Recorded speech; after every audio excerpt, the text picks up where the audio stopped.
وہ خسارہ ہمیشہ یاد رہتا ہے جو کسی سے حد سے زیادہ مخلص ہو کر کھایا ہو۔ انسان کو زیادہ سیدھا بھی نہیں ہونا چاہیے۔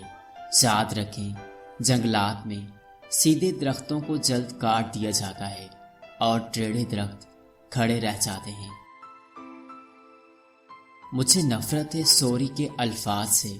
لوگ سمجھتے ہیں یہ کہہ کر ان کی دی ہوئی تکلیف ان کے بولے گئے جملے سے مٹ جائے گی۔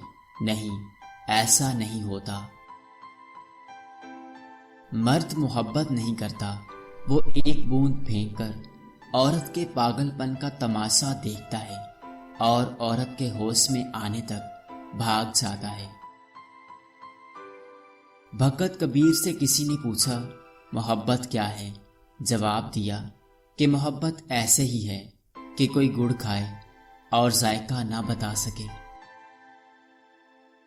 بعض محبتیں اتنی پاکیزہ ہوتی ہیں کہ ہم انہیں لوگوں سے تو کیا بلکہ خود سے بھی اس طرح چھپانا چاہتے ہیں کہ کہیں کوئی میلا خیال اسے گدلا نہ کر دے، اس کی حرمت اور پاکیزگی برقرار رہے۔ انسان ذہنی طور پر تب بیمار اور مردہ ہونے لگتا ہے جب اس کے اندر سے امید ختم ہو جاتی ہے۔ نا امیدی انسان کو زندگی میں موت سے ہمکنارہ کرتی ہے۔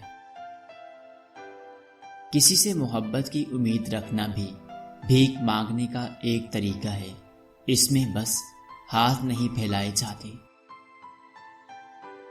جو سچے دل سے محبت کرتے ہیں وہ اپنے مان میں مرتے ہیں، جان لڑتے ہیں۔ سیانے کہتے ہیں سب سے دوستی اچھی نہیں ہوتی، پر جب تک بندہ ڈنگ نہ مارے پتہ ہی نہیں چلتا سب ہے۔